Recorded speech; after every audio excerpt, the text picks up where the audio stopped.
Welcome to the Grosse Pointe Historical Society's third Dr. Frank Bicknell Lecture of the 21-22 season.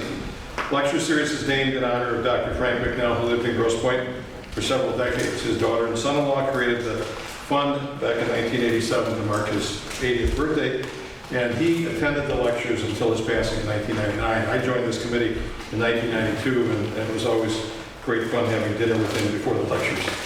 I'm Mike Skinner, chairperson of the Bicknell Committee. The other members of the committee are Adam Hellebuck and Susan Lewandowski. Adam's handling the technical issues relating to online programming. We don't have a good Wi-Fi signal here, so we're not streaming this live, but it will be on the YouTube channel, probably within the next couple of weeks. The Historical Society is looking forward to the completion of its new administrative and collection resources building across Kirchhoff from its 1823 Provençal Weir House Museum early next year. And if you've been by there, about half the bricks are on the building. So they are planning on having the exterior completed before Christmas. When completed, the facility will include 5,000 square feet on 2 levels. The first floor will include administrative offices, exhibit and activity space, and an archival room with room for public research. The lower level will include digital lab and additional storage area. It is anticipated the building will be closed, as I said, by the end of the calendar year, with interior work being completed through the winter and spring. Plans call for an opening next summer and the installation and unveiling of the first exhibit there next fall. Generous donations from foundations and the community members have made it possible for the Society to build its new home, and the hope is to open debt-free. So please consider a donation to the Society's capital campaign, and it is entitled The Future of Grosse Pointe Past. Combined with the 1823 Provençal warehouse across the street, it certainly will become the history hub for all of the 5 Grosse Pointes. Society also looks forward to reopening its 1823 Provençal warehouse and resuming its in-person programs, including second Saturday house tours and the one-room schoolhouse sessions as soon as it is safe to do so. Now let me describe what's left in this season. March 16th back here, and we're going to be taking the winter off, and hopefully it'll be 60 again that day by the time we come back. The next topic will be Secret Societies of Detroit, a history press, Arcadia Press book that tells the story of secret societies that operated in Detroit for most of the city's history. Many started for fun and companionship, others were more serious ends in mind, and many Grosse Pointers were members of most of these organizations. Bill Loomis, a 2013 Bicknell Lecture freelance writer who possesses a degree in comparative literature from the University of Michigan and has done graduate work in television production at New York University as the author. He's also published articles in the New York Times, Quality Magazine, a variety of business academic journals, Michigan History Magazine, Our Detroit, Crane's Detroit Business, and Detroit News, and he regularly appears on Detroit talk shows and in history-based programs such as Mysteries at the Museum on the History Channel. Our April program was to be this program. And so with Richard Bach being unable to be here to speak about the Detroit Lions in the 1950s when the Lions were king, that book, he'll be with us next season. The April program, we're still working on a topic. The Bicknell Committee has a couple programs in mind, and we'll have something scheduled real soon. Now, May every year during Preservation Month, National Preservation Month, is always co-sponsored with the largest preservation project in the Grosse Pointes, the Edsel and Eleanor Ford House. And so that program will be at the new Visitor Center at the Ford House, 1100 Lakeshore Road in Grosse Pointe Shores on Wednesday, May 18th at 7:30 p.m. And the program will be entitled Edsel and Eleanor Ford and Their Circle of Architects and Designers. The program will cover a portion of the upcoming Wayne State University Press book to be published in 2023 entitled The Mega Builder Henry Ford and His Circle of Architects. And it will tell the story of the part of the book that covers Edsel and Eleanor. The book in itself will tell the impact that Henry Ford and his son Edsel had on architecture, engineering, and building technology, and the many architects, landscape architects, and industrial interior designers that have worked with the Fords, or that worked with the Fords. Brian McMahon, a trained architect with degrees from the University of Notre Dame, Pratt Institute of Architecture, has lectured and written extensively on history, urban history, and architecture. His first book, this is how I know him, The Ford Century in Minnesota, tells the story of Ford Motor Company's production in Minneapolis and St. Paul from the Model T era through the closure of the Twin Cities Assembly Plant, where they built a Ranger pickup truck until 2011. Now, this evening's program. This is the program, again, that was scheduled in May, and it is the Better Made in Michigan, the History Press American Palate series, right? So, food, basically. This book tells the story of how Better Made came to be, how its chips are made, and how competition shaped the industry.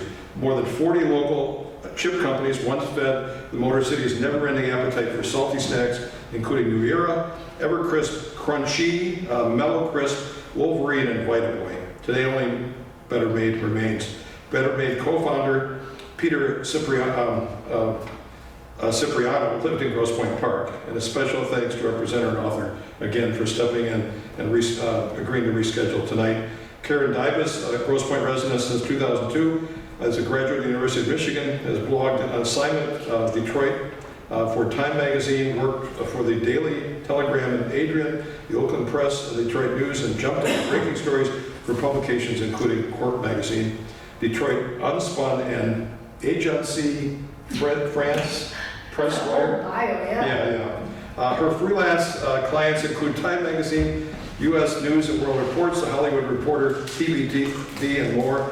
She is author of 4 local history books: The Ford, Wyoming Drive-In, Better Made in Michigan, The Witch of Delray, and Secret Detroit. Karen is also a 2018 Night Art Challenge grant recipient while putting together the archives of the Detroit Delray neighborhood, most of which is gone now because of the new Gordian Bridge going up. So turn it over to Karen. Thank you, Karen. Thank you very much. Hello, thank you everybody for coming out on what could be the nice warm weekend or night that you could go out and take a walk around Grosse Pointe. But thank you for coming to hear about Better Made chips, one of my favorite, not only things to eat, but to talk about.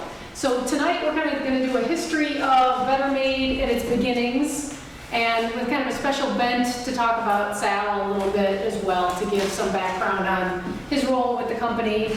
And so I always like to start with one picture that I find most recently on Better Made, and this one delighted me. The Hamtramck Historical Society, Greg Kowalski, puts up, I think Greg does it, puts up photos every day on Facebook of different Hamtramck historical things. And this was up one time, and so I saved it. I thought the nuns were just delightful, because who doesn't love Better Made?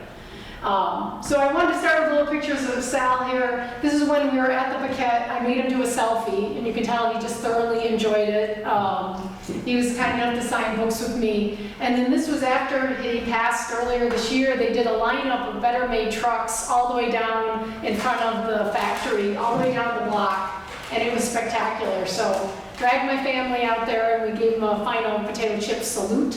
So that was a beautiful event that the company And that's the retail store where the chips came from today. So here's where I recommend Tuesday through Saturday. You can go buy your chips.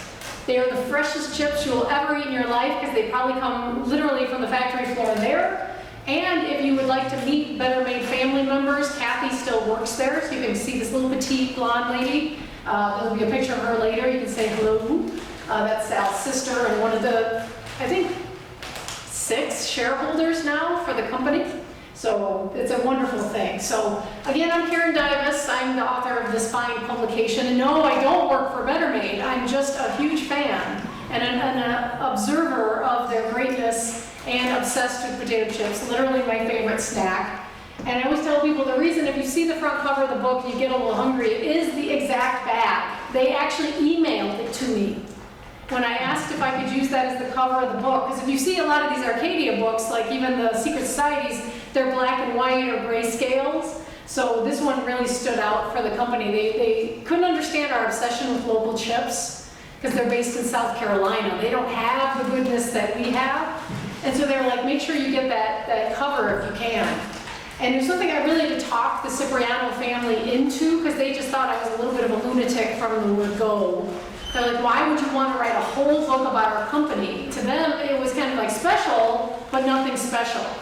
And so I slowly win over their trust, and that they didn't think I was a complete maniac. And they're Sicilian. So it takes a little bit longer with a Sicilian to kind of come into their good graces. I'm working on a new bunch of Sicilians now as I'm doing something around Detroit-style pizza. And it's like, oh my goodness, I remember this feeling. And the email, though, with the chip bag came into my inbox just out of nowhere. Just as pretty as you please one morning, I was like, here's the actual chip design that we have, front and back of the bags, in my inbox. And I thought for just a second, I was like, I could start my own chip company. I could run them up. I could have my own brand of Better Made and kind of compete with them. And then the folly faded when I remembered that they are Sicilian. And I had already built up all this wonderful trust, and I was like, no, we'll just do a tribute to this great family and this great chip. So I always like to show off some of the wonderful photos that I've been able to collect through this project from then to now. The little guy in that picture, that's something that Sal actually had in his office, but I actually met his wife. He's a grown-up now, obviously, probably grandfather, and his wife came to one of the presentations, and so I got to see the before picture where someone gave him the box. That was like a refill for Better Made in the tins. And then the after, when his sibling or some cousin reached her hand in there, it just made him sob with disappointment. And then this is my friend's mom. She dressed up as a bag of Better Made chips for the big Nain Rouge parade that they were having in Detroit every spring.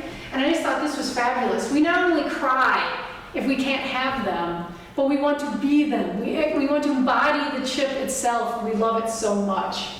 This is another example of some of the tattoos I got to see or collect during the interview process. We got the maid herself, this symbol of the kind of purity and gentility of the product. It used to say on the bags itself, it said guest quality, meaning that it was so good that a housewife or house husband would be proud to serve it to their guests. And it really is, to what they say, it is better made, and we'll find out more about how that works. So this is kind of a little bit about the history of the potato chip, because it really goes back to about 1850s, 1860s, and then the first commercial kind of selling of chips into the late 1800s, early 1900s. And according to all Black History Month teachers, it starts with George Crumb. And he's the chef at a hotel in Saratoga, New York, who is said to have received a complaint from one of the guys in the dining room that the chips, not the chips, but the potatoes he was served were too soggy.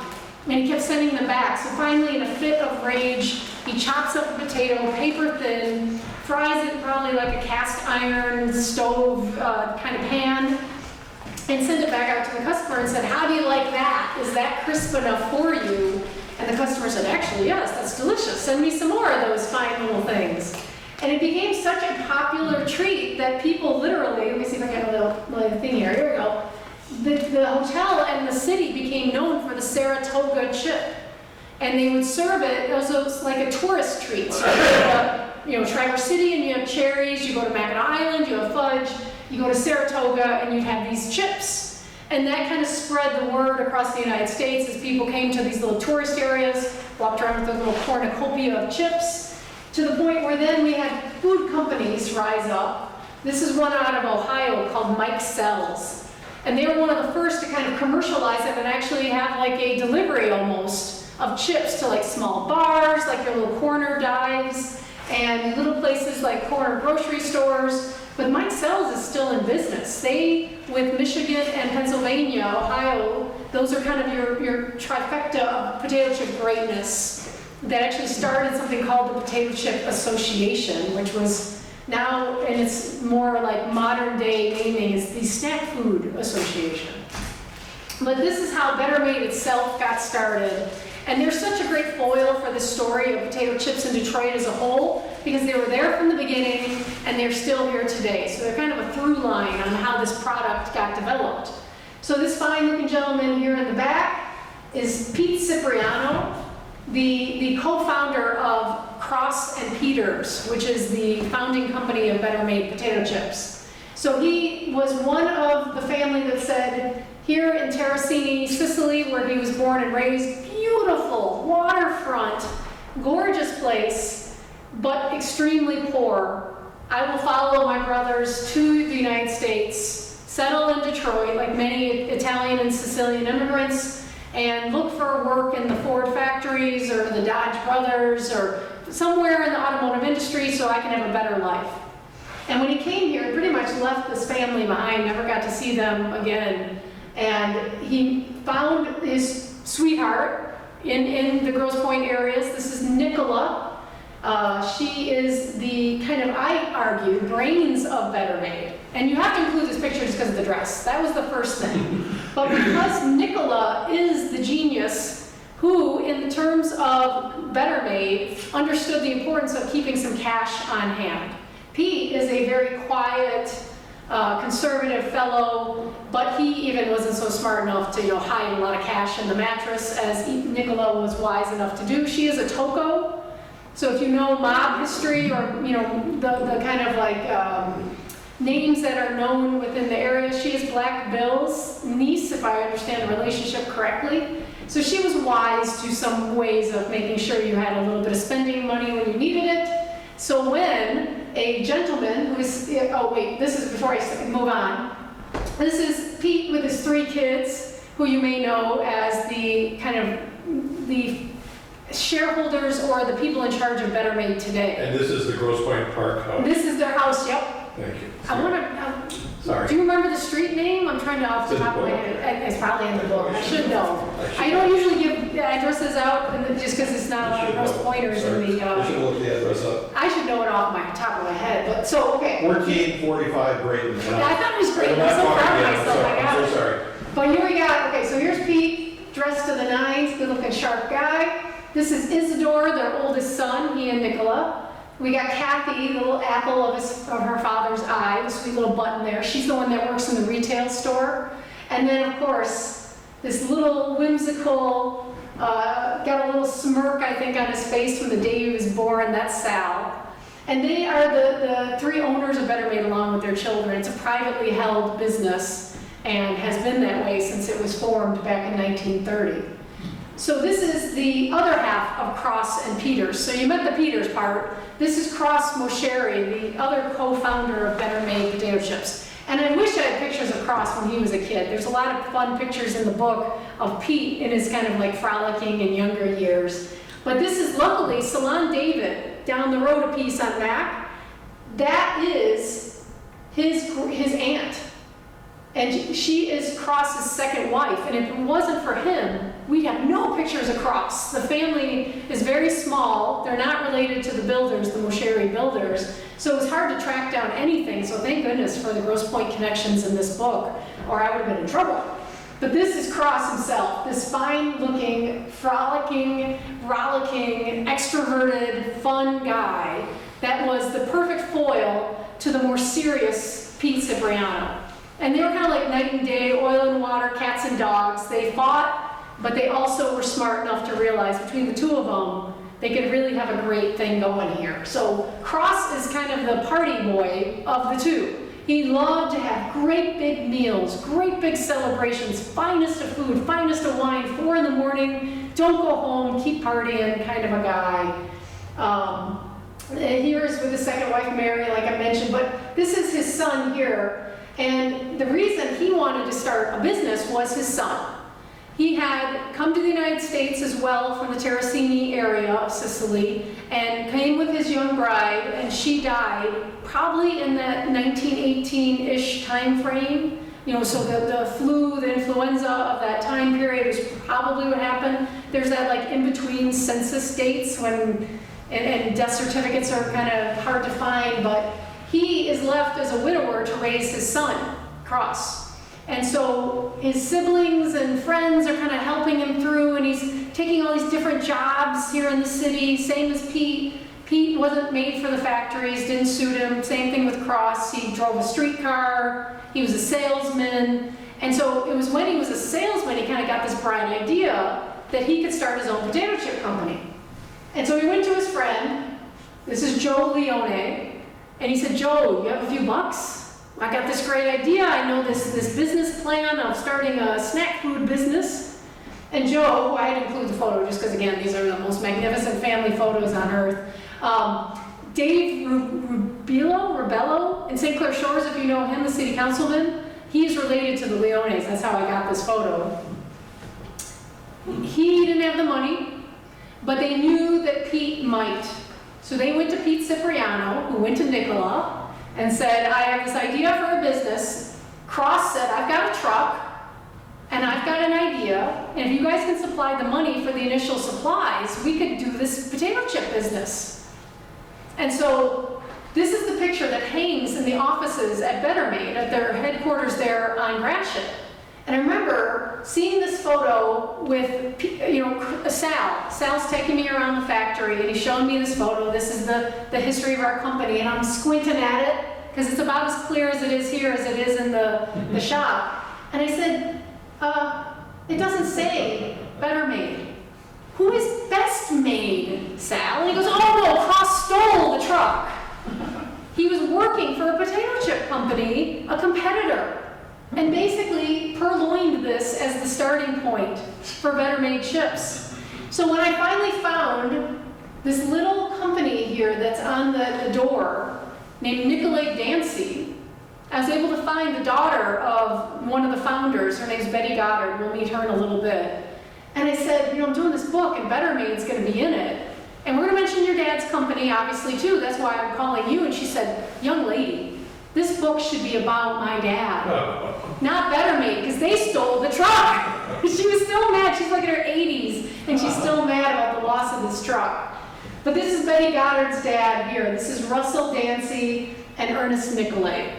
And they are the other part of the potato chip story in Detroit that I find so fascinating. So much like you have GM and Ford, or on a national or international scale, you got Coke and Pepsi, you gotta have a rivalry. So these are the two guys that had the other potato chip company in town, Best Made. A great name. It's best. But what's better than best? Better Made. So they had to change the name of their darn potato chip company to reflect the fact that their salesmen had taken off with not only the truck, but a similar name. And you'll even see in Detroit phone books, they'll be Best Made up until about a certain point, and then it switches over to the name that they had to take on to kind of compete with those rapscallions. So I love this. This is the papers that sat in Sal's office in a cardboard box. That's their articles of incorporation, signed by Cross, and has attached to it with a stapler of all things, like the archivists in the room or anywhere in the United States right now are shivering in horror. But this is their original bag and their articles of incorporation so that they could become a going concern. I have to speak again, I'm sorry. Fat and starch reduced? Yeah. Even back then, that was a big deal. Oh yeah, they have all sorts of advertising campaigns around washing the chips. You remove the starch and it makes it a little bit nicer to fry. But I just love the comparison if you look at the way the names even look exactly the same. So no surprise, Nicola Dancy, when they renamed their company, it was a new era for their business. They actually had a nice advertising guy out of the Detroit News come up with the name and that beautiful silhouette that we all know and love from the cans and the different products. Supposedly modeled after his ex-wife. That's her silhouette. There was all sorts of women on the internet, on like the Reddits and the different chat threads that claim it's their grandmother or it's themselves or whoever. No, it's out of his imagination according to lore. So this was the Nicola Dancy factory that stood in Detroit, and this is one of their promotional photos. I love it because it shows the scale of their operations. And so they too would have had like a little storefront, all their different delivery trucks, and then of course the very well-known chip tin that they had. Because New Era is the biggest potato chip company that ever came out of Detroit. We might all know Better Made, but they are the biggest and arguably the most successful. They had 3 different factories. They were across the Midwest. They advertised on television. They had a Cub Scout-esque group that were kind of like chip scouts. They were amazing as a company and really impressive to the point where Ernest and Russell were so beloved in the industry that they were president of the Potato Chip Association at one point as well. So they were national heroes in the chipping world. So this is Better Made's factory on Gratiot, how it looked at its beginnings. Same thing, a little chip area there. We could go in and sample some chips. But the best thing, the reason Cross loved this building are the windows.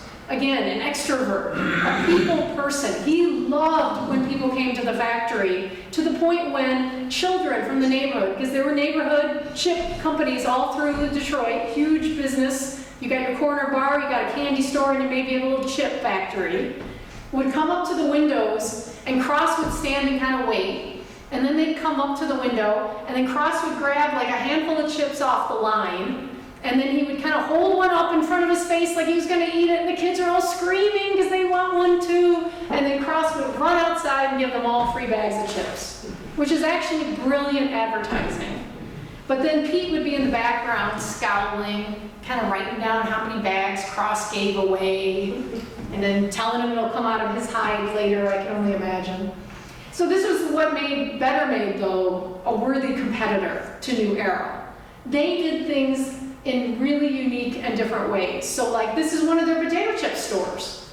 They actually had little storefronts next to movie theaters. So in the days before concession stands where it was $10 for a box of Raisinets and $20 for the bag of popcorn, you could go next door and get a bag of chips, a little, scoop out of this, or maybe a little bag from the back. If you're really feeling like you gotta take something home, you could get a tin or a refilled box.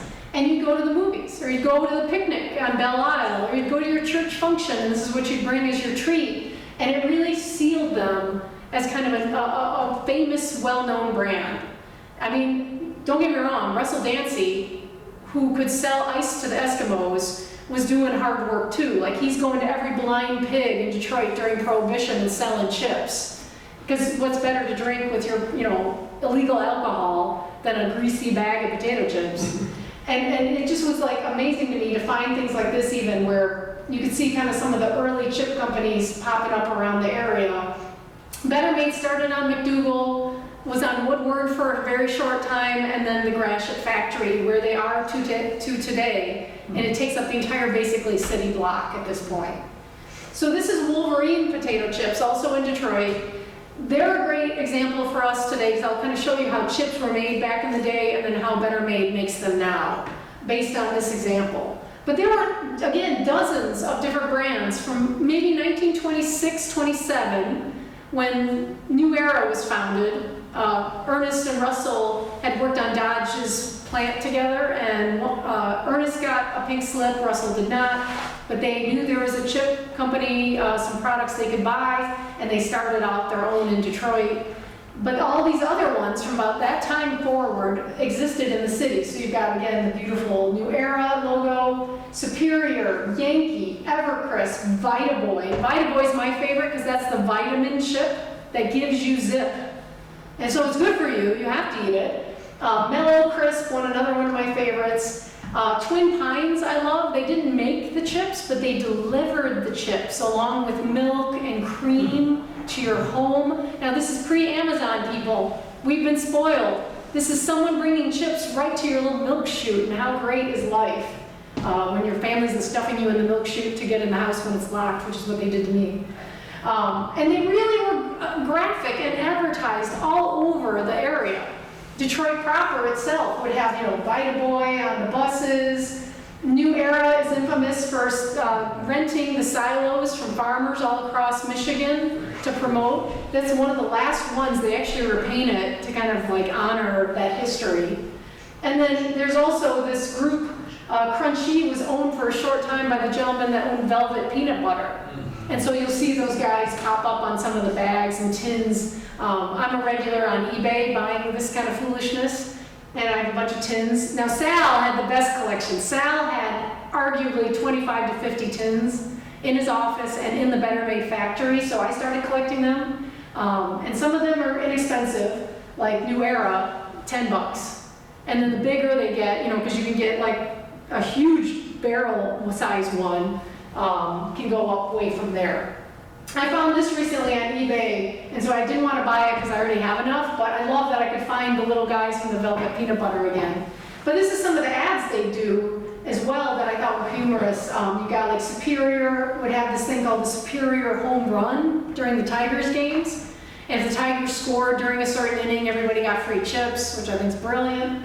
And then Wolverine, again, one of my favorites. This was actually in the Grosse Pointe News, which I thought was kind of cheeky because they're advertising in the Cipriano's backyard, basically. But it says, there are no more calories in a bag of Wolverine chips than in a bran muffin. So why would you eat a bran muffin? Even if you were dieting, when you could have a bag of chips? Now, chips weren't all beloved. I always have to point this one out because I delight when I figured this out. This is Laura Osborne. Osborne High School in Detroit is named after her, and she was on the school board in Detroit. And she hated that we fed children potato chips as like a side dish to their school lunches. And so she protested, she rattled the bars and said, I think it's terrible that we're doing this. We should not be feeding children pie. We should not be feeding children potato chips. And of course, they voted against her. They voted against her. All the other members were like, we think the kids should still get their potato chips. It seems right. And I just think that is so great. When I was doing this presentation in front of a bunch of teachers, retired teachers, and they're like, that's her. She's like the queen bee to female teachers in Detroit. And they were like, I can't believe that she would have been anti-potato chips. And I'm like, hey, she was health food before health food was cool. So this is what Wolverine's operations look like. And this is great for explaining what potato chip companies were like when they were formed and kind of how they evolved. Because the food industry is probably one of the more leaner companies. You don't make a ton. So you've got to be kind of really thrifty and thoughtful. And these are people who survived the Great Depression. And so they do things a little differently. And it really illustrates it. And what I love about these photos is this is a gentleman that worked for Better Made, saved all of these. These are like press photos. And he's in one of them, so I'll point him out. And what's great is you can't really find these anymore anywhere. I mean, these companies obviously don't exist, but also the factories mostly got torn down. So these are the girls, these are the women that would have worked in the factories. One of the rare places a woman could work full-time or part-time, but it would allow them to earn a careers-worthy job. So there's women that have worked at Better Made from the day they graduated high school through retirement in this era. And it was war widows, it was single moms, it was women that just wanted to work, in some cases before they got married or just in general.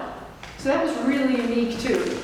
This is in the basements of the factory, so we'll kind of start from the ground up. In the basements is where you're going to store your potatoes.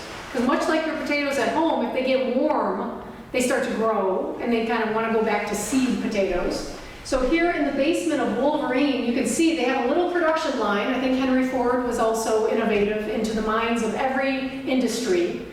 It's particularly a guy named Herman Lay, who innovated a lot of the things we're going to see. He's the owner of Lay's potato chips. But all these bags had to be brought in from trucks, stored in the basement, and then turned or rotated or like aerated, because you can't let them get moldy because then you can't use the potatoes. So they were really quick production lines, but also very labor intensive. And this is going way back. These are women actually hand peeling and with the device in the back there, slicing the potatoes to prepare them to fry them. Now this is pretty intense. This might have been the 30s. You know, so then you get into where they're actually physically frying in the oil and then dumping the chips into this kind of like big bin where then they are salted. This is the only way, again, to reference Henry Ford, you got a black Model T, a black Model T, a black Model T, you know, like you got one color, you got one flavor, and it was salted. Better Made is among the first chips that actually were low salt as one option because one of Cross's aunts had diabetes. So he produced a low salt chip before anybody else did so that she could enjoy them. And it was Herman Lay who actually introduced different flavors that Better Made resisted well into like their later part of, you know, the 50s, 60s, 70s when everybody else is flavorizing. Better Made's still like, no. And now they're known best probably for their barbecue flavor, which is amazing to me. Here's at Wolverine where they are packing the individual bags. It was all hand weighed at one point because remember, children of the Depression, they are not giving you more than it says on the front of the bag. If it's 1 ounce, you're getting 1 ounce.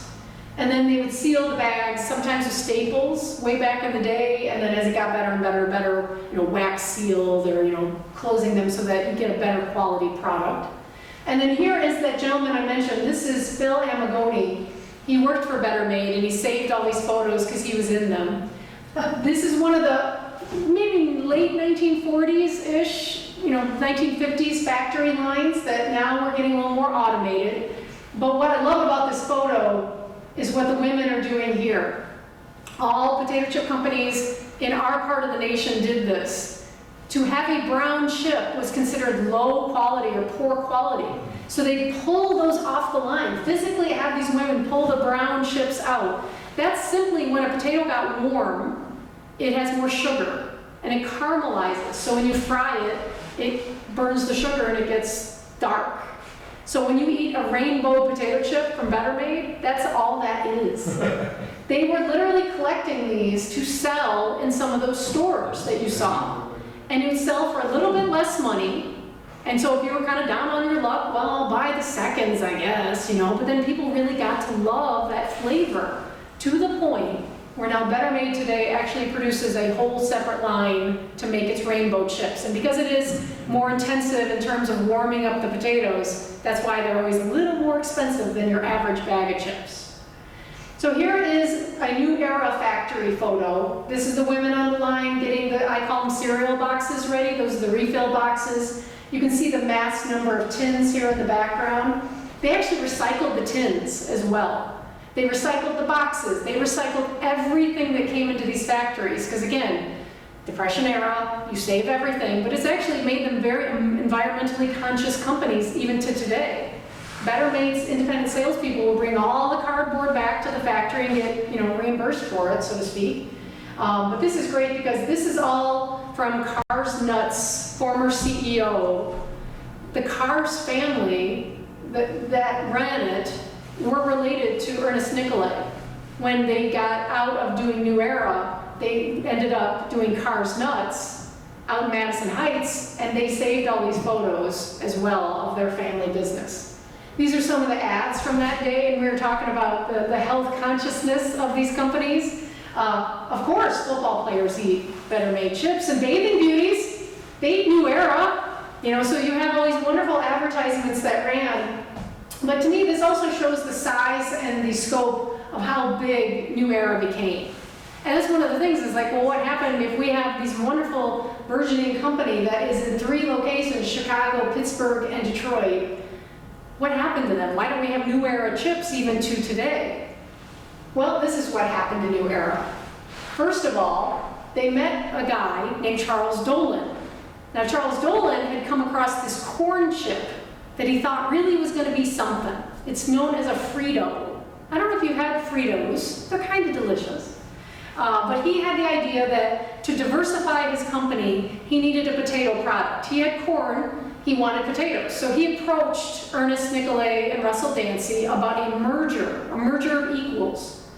And so they went forward with it, they started it, and they were going forward with it really nicely when, unfortunately, Ernest Nicolay passed away. He lived here in Grosse Pointe too, believe it or not. And Charles Dolan himself passed away. And the company ended up looking for a new buyer. And of course, the brilliant Herman Lay. If some night when you can't fall asleep, look up Herman Lay and look up all he did to create a national brand, much like McDonald's, under the Lay's name. He bought them entirely. And as part of that, to create that national brand, companies had to change their name. They could no longer be the locally owned name to brand. They had to become Lay's New Era chips, and then eventually just Lay's. And so they actually owned the Detroit factory for some time until the federal government said they were a monopoly. Lay's was that big and that powerful that they had to sell off a bunch of different properties, including the Detroit factory itself. And then the fabulous Russell Dancy, brilliant man that he was, went on to stay with this new concern, Frito-Lay. He was part of it. He would take stock options time and time again and slowly rise up the ranks before his retirement. And that's important for a reason, and we'll find out why later. This is what happened to the New Era factory. I've always had people ask, you know, where is it and where did it end up? Well, here is a wonderful, if you love history, there's some really great, you know, Instagram and Twitter and all this stuff, like on even the one here for Grosse Pointe architecture that's on Facebook. This is one on Twitter called Detroit Street View. And he will go find any object, and if you happen to tickle his fancy that day, he'll go look up stuff like this. So he does, once in a while, potato chip stuff. This is what it looked like in the 1970s when Frito-Lay was running it, and then after that, abandoned, and then today, just a fine little, I guess, sidewalk. I should even go find that sidewalk, to be honest. That's my mission right now, is to drive past some of these old sites. But it didn't pass that point when Lay's abandoned the factory. It didn't turn into anything else. But Better Made did survive.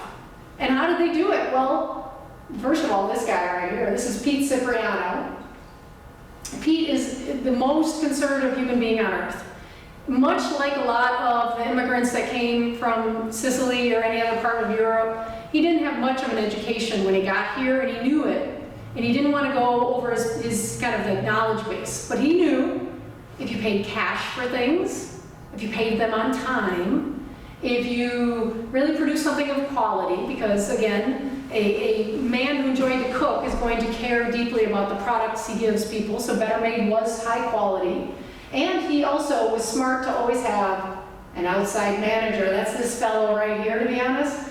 Because Cross and Pete argued a lot, and they were 50-50 owners of the business, they would bring in outsiders, so to speak, to the family business. And they would help them with knowledge of the business world and marketing and advertising and all that other good stuff. And that made sure that Better Made was kind of keeping up with the times. Because again, between Cross and Pete, they had maybe a good high school education. But that also is what kept them small. What kept them small was the fact that Pete never wanted to grow outside of a single factory. And chips are fragile. You can only ship them so far, 200 to 400 miles before, as you know, when you open the bag and it's half broken, that's because it got shipped too far. They're very fragile, and no matter how much air you stick in that bag, it's not going to prevent the breakage. So you have to open other factories. Well, Pete never wanted to do that. Cross did, but Pete did not. And the other thing was they fought so much that they really couldn't agree if they were going to merge with somebody who would be, and they didn't get approached too often to do it, much like the Frito-Lay merger. Now this is how chips are made today at Better Made, and this is a great example because this is how it's kind of made at all the mass-produced chip companies. So Better Made is infamous for these wonderful hydraulic lifts. If you drive by and crash it at just the right time, you can see this truck basically being held vertical, and they come in, they have chock full of potatoes from mostly Michigan. Michigan, to this day, is now, if not the top, the #2 potato chip potato producer. We grow potatoes specifically to be turned into chips. It's a very specialized product. If you're bored some night, again, you cannot sleep, go look up our production, and there's a potato association, and there's a research arm at Michigan State, and they all contribute to it for better ways to store potatoes, to grow potatoes, to talk about potatoes. It goes on and on and on. But those are mostly Michigan potatoes. About 10 months of the year, Better Made can use Michigan-grown potatoes. They come into the factory, they are washed, they are peeled in these giant machines, no more hand peeling. Nobody is pulling the brown chips out anymore. You might have noticed that occasionally you get like a green chip or a brown chip. Well, nobody ever touches your chip from beginning to end. Occasionally you might get somebody, like at this point, if the potato is simply too big, they'll cut it in half so that it'll fit the bag better. Then they send it through a machine that washes some of the starch off the potato. If you leave the starch on, it's a kettle-style chip. Better Made does that too. But they wash it, they cook it in oil, they send it down the line and into the bags it goes. Here's some of the examples of the bag, these big, long lines of it. This is when Gretchen Whitmer visited the Better Made factory. I think it was this summer. She's actually working the line, which I thought was fantastic. I threw that in there. This is the spice tumblers. I call them the dryers because literally they kind of cut open the bag of spices, they throw them in there, and then the chips are bounced through the spices and then back onto the line. So this is the barbecue spice of this one right here. These are actually the potato sticks. Better Made only makes 3 things at its factory. They make potatoes, chips, potato sticks, and popcorn. That is it. You see anything else with a Better Made name on it, it's because they deliver it. So like Better Made licorice, Better Made salsa, no, they don't make any of that. They have built such an impressive distribution system that other companies go to them with their private labeled products. Better Made puts their name on it and takes it with them when they deliver their chips. So these are some of the other chip companies here in Michigan. I'd be remiss not to mention that Better Made's not the only one, but they are the biggest one. Uncle Ray's is still in Detroit, but they're not locally owned, but they are actually in an old factory, the Everkrisp Superior factory in Detroit. So it's been going since the 50s, making potato chips. Downey's is out in Waterford. McClure's is kind of an offshoot of the McClure Brothers company where they make the wonderful spicy Bloody Mary mix. They also made a spicy chip. They used to do it with Better Made, then they kind of do it on their own. And then my favorite, Great Lakes. They're out of Traverse City area. Really fun father-son success story. They are sold across the Midwest, and they're opening a new building up in Traverse City area. So hopefully if they do tours, that would be a fun one to do when you're up there. They also do a fun purple potato chip now. Really hard to get, but they're fun. And there's very few of this regional chippers left in the whole United States. Most everybody has to eat Lay's. We're lucky here, we get a choice. More importantly, we get low prices. Everybody else gets, I won't say gouged, in case Lay's ends up watching this presentation, but maybe. Our prices are kept extremely competitive because not only does Better Made have to compete with Lay's, Lay's has to compete with Better Made. And so you have a few companies left.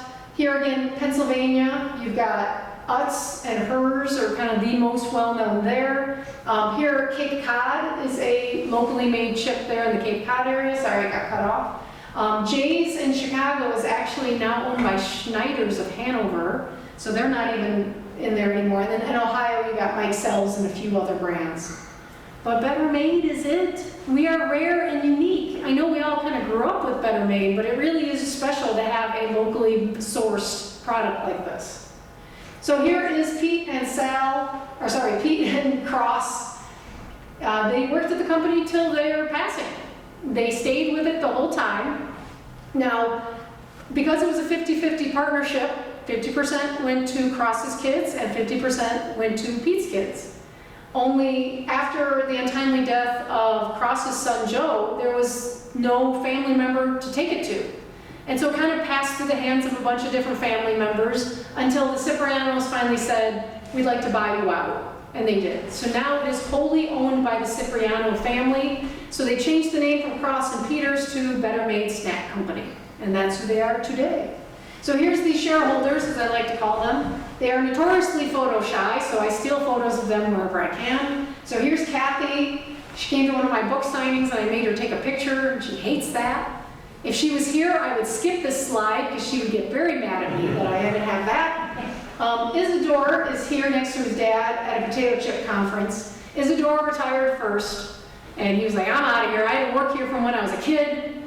Unlike Sal, who loves cars so much, to the heart of him, would still be at Ford if he could, but after Isidore asked him to come back when their dad passed away, you didn't really get a choice. So Sal went to work for Better Made in an office where he had car magazines stacked about this high and chip tins around him and stuff like that. He rode a scooter all over the factory, and he's just an awesome human being. But we lost him earlier this year. So now Kathy is president and CEO, basically. Well, I will say she's CEO because they still fight, the siblings.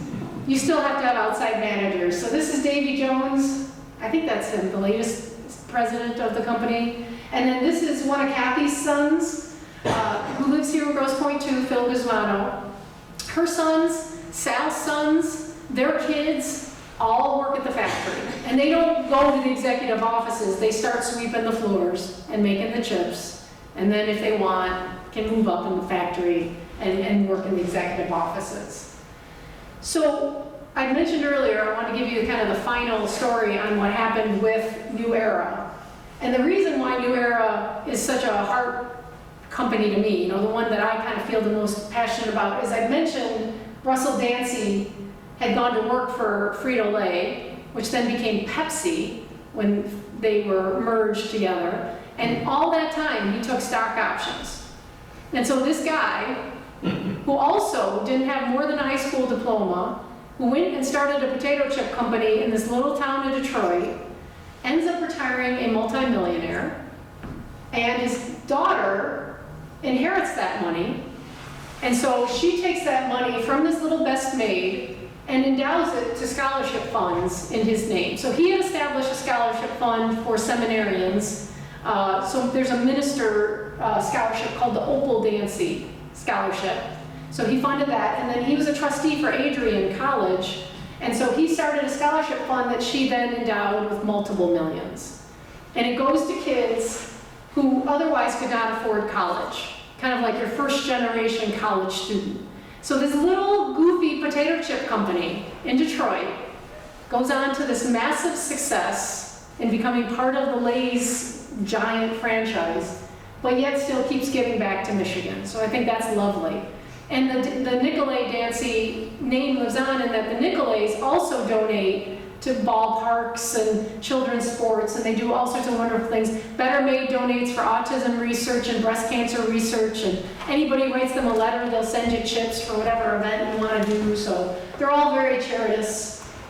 So I'll end my presentation of the history and kind of modern day potato chip world with some wonderful funny photos that I found over the pandemic. This is a friend of mine who made a dress out of old potato chip bags. They're very useful, to the point where this fine woman in Detroit, she's taking potato chip bags and turning them into blankets and kind of like covers for the people who are homeless in Detroit. She actually, you can, again, with the kind of metallic on them, you can kind of fuse them together, and she's creating these wonderful warm blankets out of chip bags.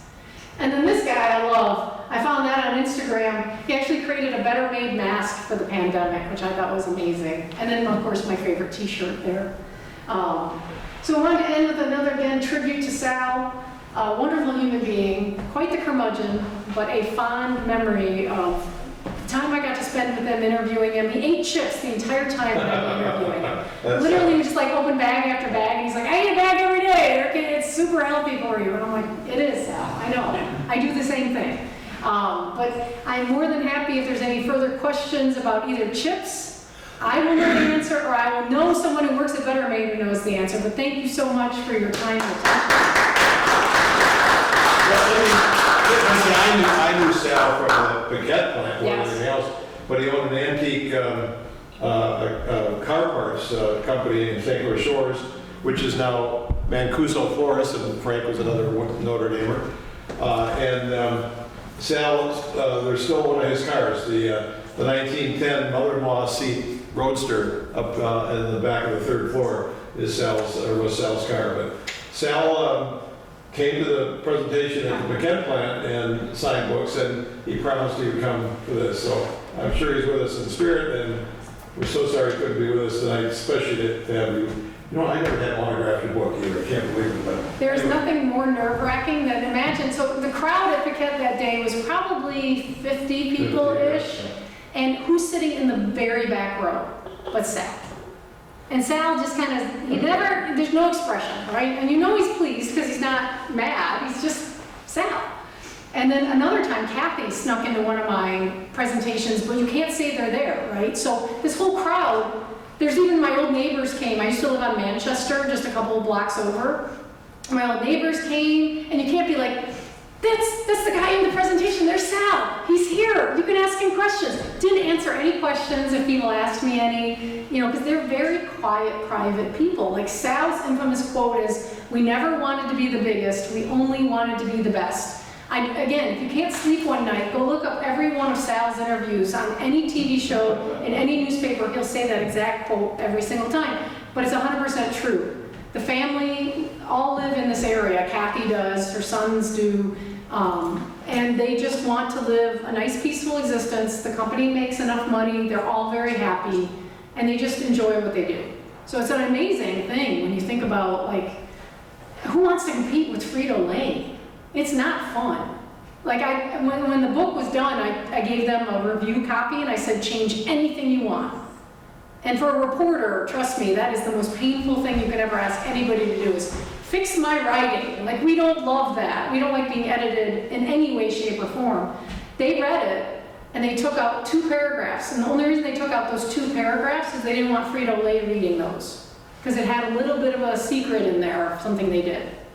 And it wasn't like something that the public would even catch, but they knew Frito-Lay would catch it. It was just fascinating to me.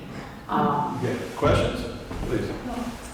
Go ahead. I just wanted you to know our oldest son and his family lived in Seattle. Better Made are our favorite chips. So we're flying out there and we hand carry the chips, put them in the overhead, and when we land, they're all open. Oh, gosh. Did you still eat them? Oh, of course. My people. That's fantastic. It's probably getting the air pressure because of the air in the bags. Exactly. But we were so careful with them. Oh, jeez. I lived in St. Clair, and we used to go over on Saturdays to the little retail store and take the tin, Yes. and we used to buy the brown potatoes chips. I mean, growing up, we always had those. Little did you know they were hand selected for you. That's right. Not for a good reason. Yes, sir. Now I know why. I was wondering that a picture, a sequence of pictures you showed of the building, Yes. do you know where that is? Because that building looks familiar. Which building? The New New Era? Era. The new era building. Brandy. You showed it from 3 different eras. Yeah. Like It's houses on and- Brandy. And I always say it's near the Packard plant for Oh, it's in the people. Packard plant? Yeah, let me see. I don't know if it'll come up, but just real quick. Because sometimes I don't have a great short-term memory, and so like honestly, I could not remember stuff if I tried. I have to have it written down. Let me see if the address comes up if I say New Era Factory on the Google machine, as my husband calls it. No, it gives you an outlet in New York City. What the heck? Well, the problem with New Era is it actually comes up as a lot of different company names. There's even a big small Not the cap chips, company, not the chips. So I'm pretty sure, because even here you can kind of see it's got the name of the street. I will see if I can look it up and we can add it to like something. But it's no longer there. I know that. But unfortunately, I don't know the street address off the top of my head. But like I do know some like ones on Shoemaker. Like they'll all start coming back to me now. All the different factory locations. But this is probably the grandest of them in a way. Let's see if I can find a picture. Any other questions? Yes, sir. I remember New Era, and they were famous for their tin. Yes. And I just wondered, you said that Better Made also had a tin? There we are. They all did tins. Why did they stop? It was just cost of it? It's probably cost, to be honest, because they literally, if you brought the tins back to the factory, they'd wash them and reuse them, to be honest, for other things. And I would imagine, I'd have to ask Kathy if she knows. Kathy didn't come into the business, though, till her father died, so she might not know this answer. Because it's just like it makes had to be a sense, it's so cost center. fragile that it makes sense to put it in. And they're decorative, and so families would use them for just about everything. I've heard things from like, we use it as a trash can, we store all our Christmas ornaments in it, things like that. That's why I love owning them. But they did, just as an aside, I'm sorry, I'm walking friends. They did all sorts of promotional stuff, the different companies. So like your Better Made would give these little like chip things, and then this is a New Era one. So they would do, this is from Sal's family actually. They did playing cards. And then this I got off eBay as well. These are coasters from Superior Chips. So you could get like a little coaster set. And it's just the weirdest little promotional items. They had cookbooks.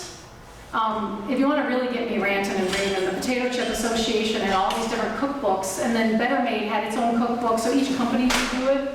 I don't want to take it out because I'm going to rip something, but It'd be worthless. yeah, it's not worth much at all. But it's just fascinating to me that I don't think of them as the most capitalistic, well-rounded companies, but I mean, they did everything a normal company does, right? A Ford, a GM, you name it.